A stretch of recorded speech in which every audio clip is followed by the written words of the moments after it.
We are going tomorrow, Mom. I have sold your beach house, my daughter said with a proud smile, like it was a gift. I forced a smile, but inside, something snapped. She thought she had one, that I would cry or plead. Little did she know, the tables had already turned. Every secret I had kept, every plan I had nurtured in silence was about to unfold. And when the moment came, she would wish she had never underestimated me. By the time the sun set over that beach, justice would have its perfect revenge. My name is Samantha, and I am 42 years old. I have spent most of my life raising my daughter, Lily, and running the family business after my husband passed away 6 years ago. Life has never been easy, but I have always believed that honesty, hard work, and patience would carry me through. Lily is 18, a bright girl with a sharp tongue and sharper ambition. She has always been headstrong, but recently her confidence began to tip into arrogance. I could see it in the way she walked into rooms like she owned them, the way she smiled at me with a hint of triumph whenever she thought she had outsmarted me. The beach house was our sanctuary, built brick by brick with my late husband over decades. It is perched on a cliff overlooking the ocean, the kind of place where the waves crash against the rocks below, loud enough to drown out thoughts, yet soothing enough to feel at home. The walls smelled faintly of cedar and sun-warmed linen. I had imagined years of memories still to be made there. And yet, my daughter saw it as a ticket to freedom, something to be sold without permission. She had been whispering about it for weeks, testing me with subtle remarks. She would ask questions about the house in a casual tone, pretending she was merely curious.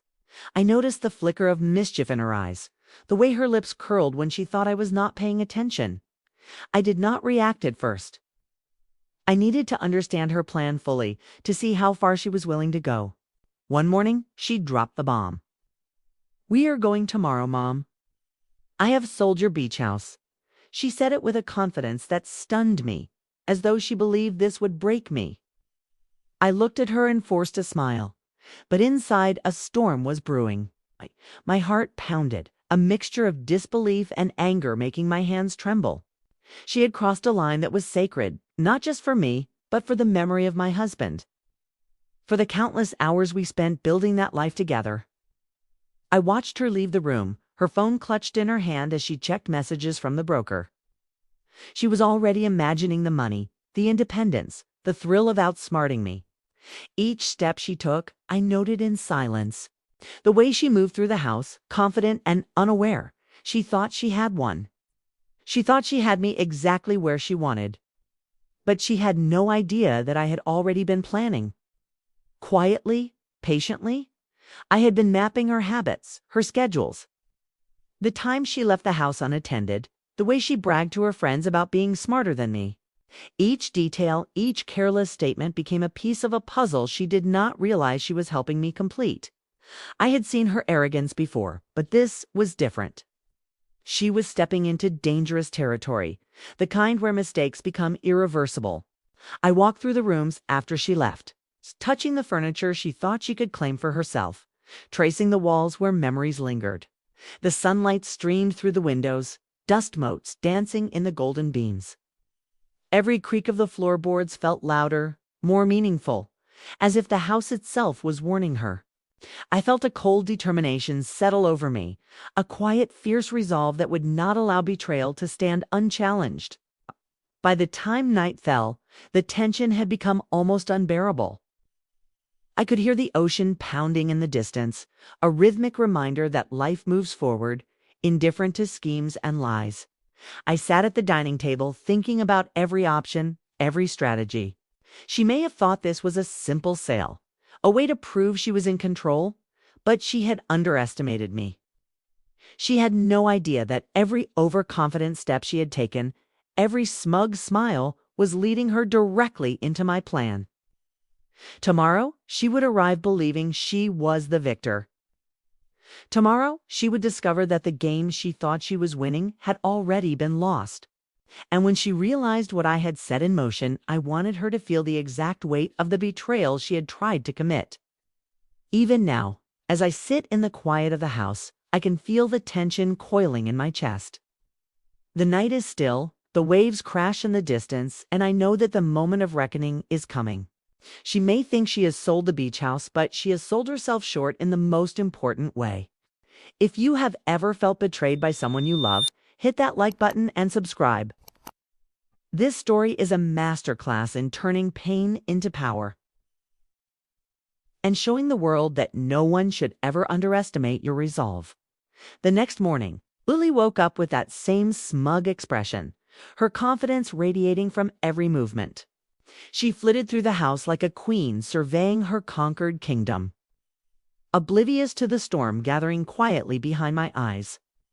She called the broker, confirming appointments, checking the final documents, and bragging to her friends over the phone. Each word she spoke was a dagger to my heart, but I kept my voice calm, measured, nothing betraying the fury I felt inside. I let her believe she was in control. She would learn soon enough that control is an illusion when underestimated. I watched her from the kitchen doorway, her laughter echoing through the sunlit halls. And I felt the pulse of my resolve grow stronger. The betrayal was not only about the beach house, it was about trust, about respect, about the memory of my husband and the sacrifices I had made for this life. Every confident step she took, every text she sent boasting to her friends about how clever she was, added pieces to the puzzle I had been quietly assembling. She had already begun packing small items, little things that reminded me of her growing disregard for what we had built. I noticed the way she handled the furniture, the way she measured spaces as though she owned them, the way she smirked when she found something she wanted to flaunt. I could see the arrogance in her eyes, the kind that comes from believing that youth and audacity are stronger than wisdom. I stepped outside for a moment, the salty breeze whipping my hair around my face, the sound of waves crashing against the rocks beneath the cliff echoing my thoughts. I imagined the moment she would return from her weekend away, her eyes bright with anticipation, only to find that the illusion she had been living was about to shatter. The ocean roared beneath me, a reminder that nature does not favor the reckless. Over the next 2 days, she made calls, signed preliminary contracts, and sent screenshots to friends as proof of her supposed triumph. She even mocked me once over the phone, saying I was too old-fashioned, too sentimental, too slow to act. That mocking tone, that careless confidence, sent a cold shiver down my spine. I realized in that moment that she had no idea how dangerous overconfidence could be. Every brag, every careless step, every assumption she made about me was being logged silently in my mind, a map of her vulnerabilities waiting to be used. By the second evening, I could feel the tension in the house growing, a tangible weight pressing down on every wall. Even the dog seemed to sense the undercurrent of unease, pacing in tight circles, alert to a shift in energy that only I could control. I moved quietly, almost ceremoniously, through each room, imagining her return, imagining the moment she would walk into my web. I left subtle traces, small hints that the sale might be proceeding smoothly, planting documents she would think were confirmations. Every move was calculated, designed to keep her confidence high, to make the eventual collapse all the more shocking. She believed she had won without knowing that her victory was being manufactured on my terms, that I was guiding her into the trap she did not see coming. At night, I would sit on the balcony, the sound of the waves like a metronome, ticking down the hours until the climax of my plan. I thought about every detail, every timing, every face she had shown me during this escalation. She had shown me exactly how she planned to act, and I had committed every step to memory. The storm inside me had transformed from anger into cold precision. She had pushed me to the edge, but that edge was where I would strike. By the time she packed her bags for the weekend getaway, I was ready. The house was calm, ordinary, unremarkable. The brokers believed everything was proceeding normally. And Lily, oblivious, would return to find that her overconfidence had been the most dangerous mistake she could make. By the time Saturday evening arrived, I could feel the tension coiling inside me like a tightly wound spring. Lily was away at a friend's house, giddy with excitement, texting me updates about the weekend and how thrilled she was to have finally outsmarted me. Each message, each little boast, sent a shiver down my spine, not of fear, but of anticipation. I realized that patience alone was no longer enough. This was no longer about watching. It was about taking action. I had waited, I had observed, I had planned, but now the moment had arrived when I needed to move, or all my effort would be wasted. I sat at the dining table, staring at the polished oak surface that reflected the golden sunset. The house was silent except for the faint crash of waves in the distance, a rhythmic reminder that time was slipping by and that her recklessness would soon meet its consequence. I could feel my heart pounding, a mix of fury, sorrow, and steely resolve. The betrayal was deep, but it was the arrogance in her eyes, the smug confidence that demanded correction. I closed my eyes and let myself imagine the look on her face when the illusion of control she clung to so tightly would crumble. Every detail she had revealed about her plan had been logged in my mind. I knew the exact time she had scheduled her meetings, the brokers she had trusted, the friends she had shown off to, and the contracts she thought were binding. She had exposed her strategy in her overconfidence. I realized that she had done all the work for me, and now it was time to execute. Every step she thought was clever would become a thread leading her into the trap I had meticulously prepared. I began making calls that I had held in reserve, contacting the brokers she trusted, quietly ensuring that every document she had signed would be revealed as invalid. I double-checked every detail of the fake confirmations I had planted, confirming that everything would appear legitimate until the exact moment of revelation. I felt a chill of satisfaction as I imagined her pride evaporating, her arrogance melting into shock. The physical tension in my body mirrored the mental intensity. My hands were steady, my breathing even, yet my mind raced with possibilities. I imagined her walking through the front door, her eyes wide with anticipation, expecting triumph, only to freeze as the reality hit her. I thought of the pause, the realization, the slow dawning that everything she believed she had achieved was a lie. The mental image alone sent a surge of adrenaline through me. I knew I had to act with precision. Any misstep could ruin the impact. My daughter had underestimated me in every way, and now I had to capitalize on that misjudgment. I rehearsed every conversation, every question she might ask, every protest she might make. My responses had to be calm, calculated, undeniable. I had to be the rock while her confidence crumbled like sand slipping through fingers. As the sun dipped below the horizon, casting a warm glow through the windows, I felt a strange mix of sorrow and empowerment. Sorrow because the betrayal came from someone I loved so deeply, but empowerment because I had taken control of a situation that seemed hopeless at first. I realized that revenge is not about anger. It is about strategy, patience, and timing. And I had all three in abundance.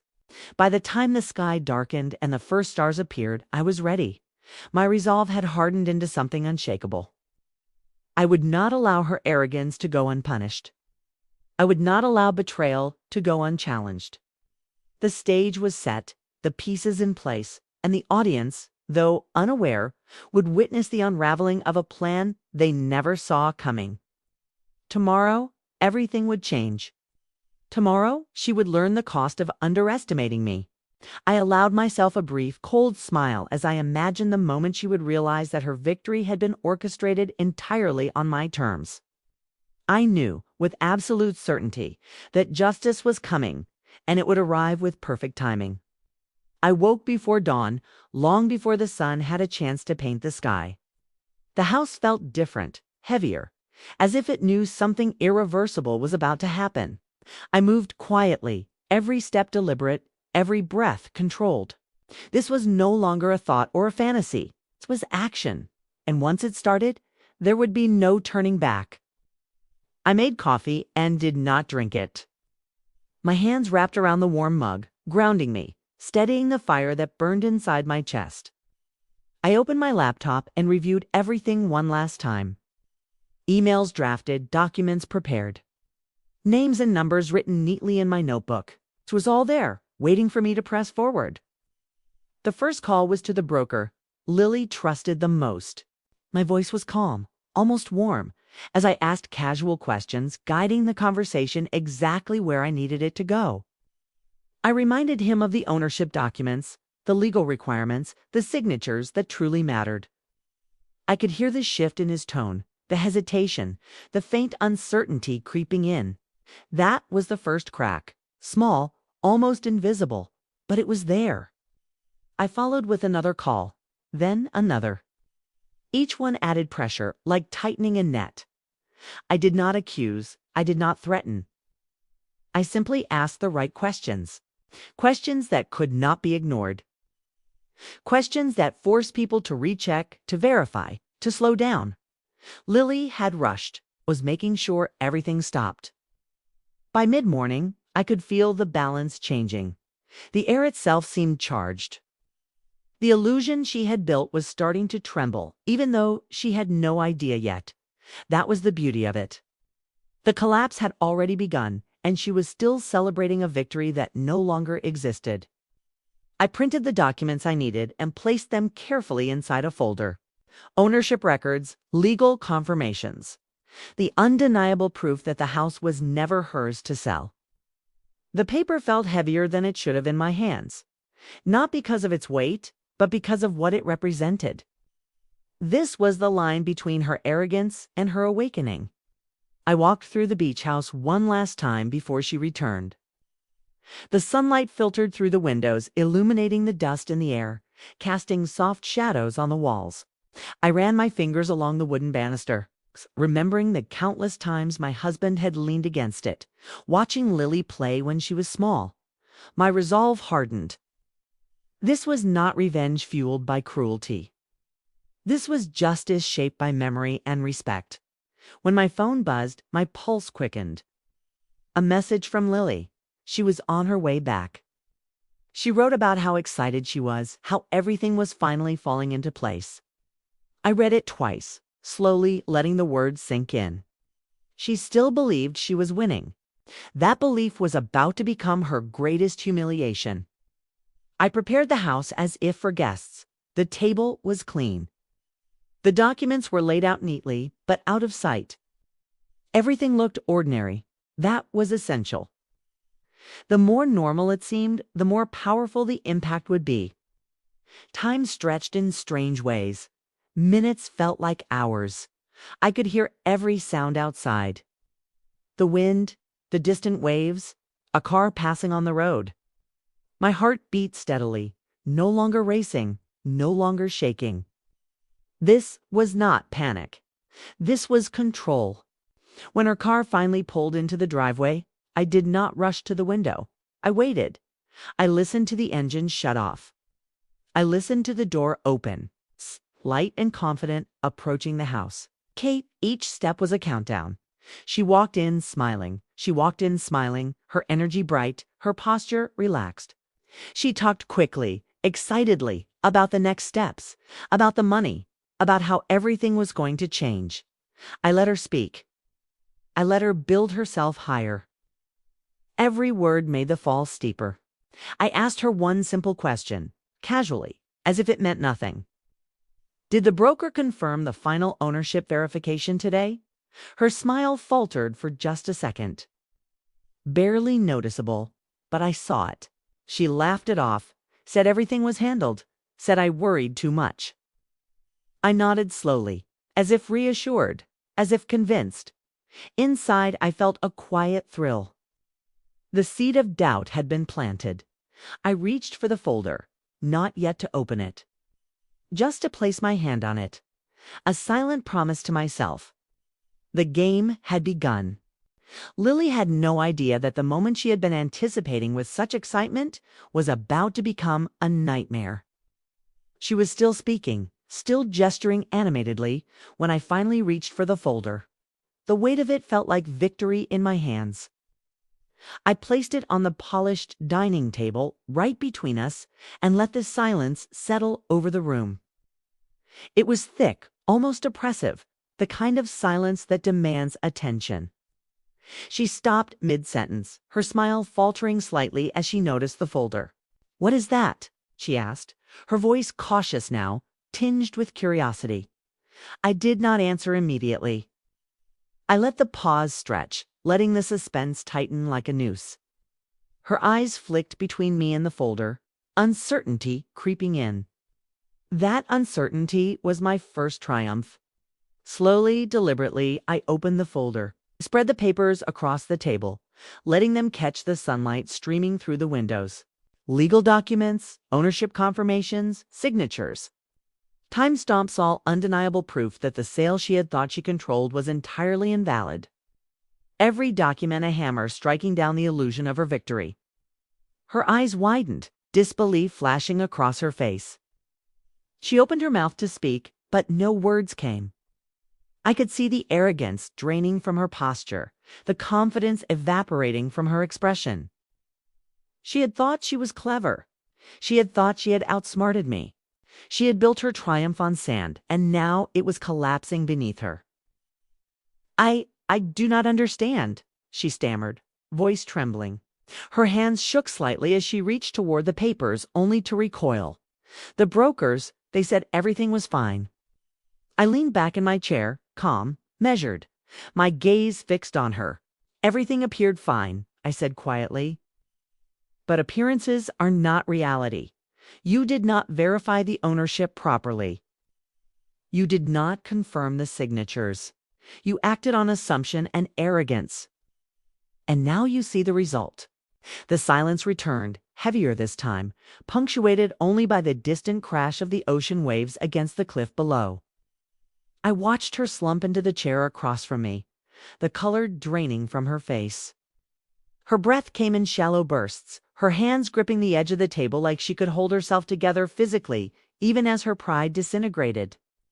I felt a release, a wave of emotion I had not allowed myself to feel in weeks.